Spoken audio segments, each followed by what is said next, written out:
MP board कक्षा 10वीं के 1 नंबर के आईएमपी प्रश्नों को देख लेते हैं। तो पहला प्रश्न है, ज्वारी ऊर्जा निम्नलिखित में से किस प्रकार का संसाधन है? तो इसमें आएगा आएगा अजैव संसाधन है। दूसरा है, निम्नलिखित में से किस प्रांत में सीढ़ीदार सोपानी खेती की जाती है? तो इसका आंसर आएगा उत्तरांचल, क्योंकि उत्तरांचल पहाड़ी एरिया है और वहीं पे सीढ़ीदार खेती की जाती है। चलो आगे देखते हैं। तीसरा में, इनमें से किस राज्य में काली मृदा पाई जाती है? तो इनमें जो महाराष्ट्र है ना, वहाँ काली मृदा पाई जाती है। 3 राज्य है, महाराष्ट्र है, गुजरात है और मध्य प्रदेश है। तो यहाँ पे गुजरात नहीं है और मध्य प्रदेश नहीं है, सिर्फ महाराष्ट्र है। तो इसमें आंसर आएगा महाराष्ट्र आएगा। सार्वजनिक और निजी क्षेत्र किस आधार पर विभाजित है? तो सार्वजनिक और निजी क्षेत्र रोजगार की शर्त पर आधारित है। चलो अगला देखते हैं। भारतीय सिंह का प्राकृतिक आवास आरक्षित क्षेत्र है। तो आरक्षित क्षेत्र है क, गुजरात का गिर क्षेत्र है।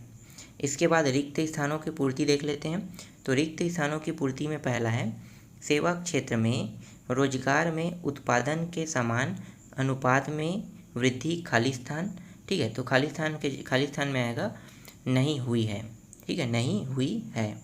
इसके बाद दूसरा है, खाली स्थान क्षेत्र के श्रमिक वस्तुओं का उत्पादन नहीं करते हैं।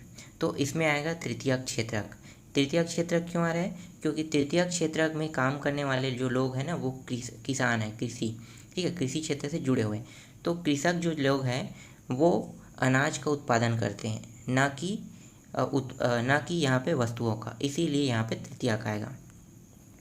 इसके बाद अगला देखते हैं, शोर नापने की इकाई। शोर नापने की इकाई को हम डेसिबल या डीबी के नाम से जानते हैं। तो डेसिबल या डीबी दोनों सही आंसर है। चलो अगला देख लेते हैं। श्रीलंका में खालिस्तान भाषा बहुसंख्यक है। तो सबसे ज़्यादा बोली जाने वाली भाषा जो है वो सिहली है और तमिल है। तो सबसे ज़्यादा बोली जाने वाली भाषा सिहली है, तो आप दोनों ऑप्शन को लिखना, सिहली और तमिल आएगा इसमें। चलो अगला देखते हैं।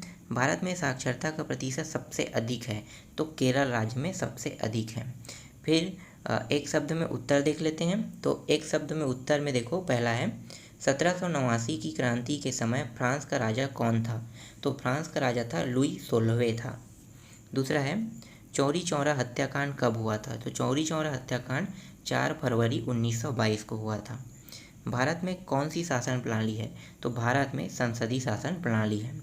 अगला है, पर्यावरण में अवांछनीय घटकों का शामिल होना कहलाता है प्रदूषण। प्रदूषण के कारण ही परिवर्तन होता है पर्यावरण, तो इसीलिए यहाँ पे पर्यावरण में प्रदूषण आएगा। ठीक है, चौथा में। फिर देख लेते हैं पांचवा में है, ऐसे वन जो ऋतु विशेष में पत्ते गिरा देते हैं उसे कहते हैं पतझड़ी वन।